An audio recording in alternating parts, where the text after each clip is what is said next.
leaving everything and then merging like our sannyasa dharma or something like that. But a moksha of when we let go, we forget about all the burdens that we carry, and then we take the path with absolute smile and joyfulness. So mokshamunu pondute ennatiko. I don't know when I'm going to be out of all these materialistic bondages that I'm so tied up with, and when am I going to feel their presence even in the midst of a war. That is what the Gita also talks about. Why is Gita given in the Kurukshetra, not to Arjuna when he's in his palace, right? So in the midst of the war, if you remember the Lord, if you remember the present, you know that they are there, and then walk with the confidence that they are walking with us. She is the one who is holding us and walking, making us walk through the path. So the song exactly speaks that. I don't know when am I going to be there.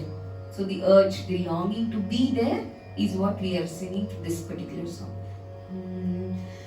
Kesava Govinda Madhavayani, Kesava Govinda Madhavayani, Kirtana Seyuta Ennatiko, Kirtana Seyuta Ennatiko, Nasamuleni,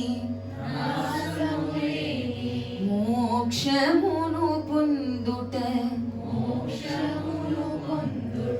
Narayana నాకెన్నటికో, Narayana నాకెన్నటికో. Will you these lines once more?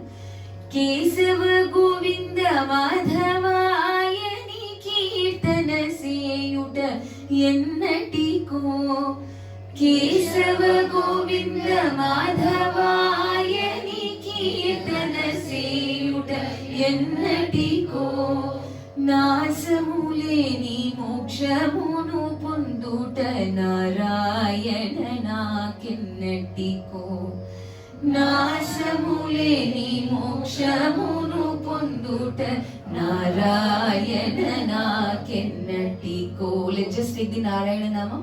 Narayana nakenatiko. Together. Narayana nakenatiko. Narayana nakenatiko. Repeat.